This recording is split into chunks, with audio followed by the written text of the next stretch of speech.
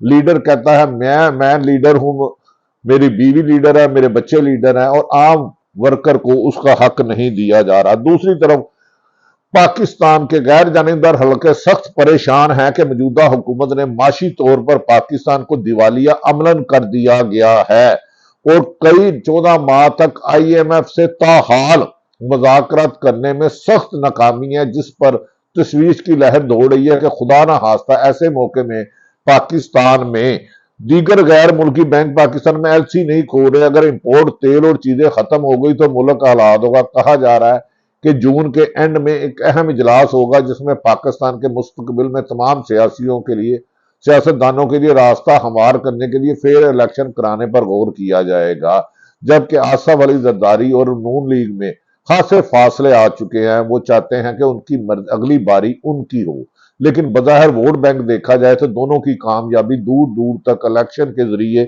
نظر نہیں آتی۔ ناظرین، دوسری طرف نون لیگ کے اختلافات کھل کر سامنے آ گئے ہیں۔ شہباز شریف نے واشگاف لفظوں میں کہا تھا کہ جو اسحاق ڈار نواز شریف کے سمدھی ہے، جو ان پر تنقید کر رہے تھے، ان میں سے کسی کو عہدہ نہیں دوں گا۔ ان پہ تنقید کرنے والوں میں شاہد حقان عباسی، مفتاح اسماعیل اور کئی لیڈر شامل ہیں جنہیں کہا جا رہا تھا پارٹی سے نکالا جا رہا ہے، جس پر پاکستان کے فیصلے کبھی دبئی اور آج لندن میں شاہد حقان عباسی اس وقت سابق وزیر اعظم نواز شریف سے ملاقات کر رہے ہیں۔ کیا دیکھنا ہے کہ وہ اپنی آزادی سے فیصلہ، جو کہتے تھے کہ وہ ایک بچی کے نیچے، یعنی کہ مریم نواز صاحبہ محترم جو سینئر وائس پریزیڈنٹ اور ان کی تنظیم سازی کی چیئرمین ہے، اس کے ساتھ کام کرتے ہیں کہ نہیں۔ لگتا ہے کہ پاکستان میں جمہوریت کی بجائے وزارت جاری ہے۔ اب کیا شاہد حقان عباسی کو پارٹی سے نکال کر ان سے عہدہ چھین لیا جائے گا؟ کیا اس کا فیصلہ ہو سکے گا کہ 2023 میں جو الیکشن ہونے ہیں اس میں نگران حکومت صاف شفاف آئے گی اور وہ بھی انتقامی کارروائی رکھے گی؟ دوسری طرف کہا جا رہا ہے کہ بعض آئینی ماہرین نے کہا پنجاب اور کے پی کے میں جو 90 دن کے لیے نگران حکومت آئے تھے، آئینی طور پر ان کی مدت ختم ہو گئی ہے، ان کے خلاف بھی عدالت سے رجوع کیا جائے گا۔ تو دوسری طرف یہ بھی کہا جا رہا ہے جو آئین میں ایکٹ کے تحت ترمیم کی گئی تھی وہ بھی اگلے ہفتے سپریم کورٹ میں اپیل ہوگی، اور پی ڈی ایم کی حکومت کو مزید چلانا سخت مشکل ہوتا جا رہا ہے اور اس کے اچھے نہیں ہیں۔ تاہم غیر ملکی طاقتوں نے پاکستان میں غیر انسانی حقوق کی پامالی پر سخت احتجاج کیا ہے، اور ایک یہ ہے کہ اس مہینے کے اختتام پر پاکستان کے اہم لوگ بیٹھ کر صاف شفاف الیکشن کرا کے غیر جانبدار طریقے سے الیکشن کرائے اور وہ جیتے اور ملک کو چلائے۔ دوسری طرف نواز شریف کی پاکستان آنے میں، کیس ختم کرانے میں ایک بہت بڑی کوشش ناکام ہو گئی، جسے عمران نواز شریف اپنے بھائی شہباز شریف سے سخت خفا ہے کہ آپ 14 سال سے وزیر اعظم ہیں اور میں ملک میں نہیں آ پا رہا، میری سزا ختم نہیں ہو رہی۔ اور دوسری طرف کچھ وکلا کہہ رہے ہیں کہ عمران خان کے خلاف 14 مہینے میں سخت انتقامی کارروائیاں کی جا رہی ہیں، قاتلانہ حملے سے لے کے 150 مقدمات، لیکن وہ ملک چھوڑنے پر تیار نہیں۔ اگلا لیڈر آپ کا کیسا ہونا چاہیے، یہ پاکستان کی عوام اور اوورسیز پاکستانی فیصلہ کریں گے۔ صورتحال جو بھی تھی موجودہ آپ کے سامنے رکھ دی۔ اللہ تعالیٰ پاکستان کا حامی و ناصر ہو۔ پاکستان زندہ باد۔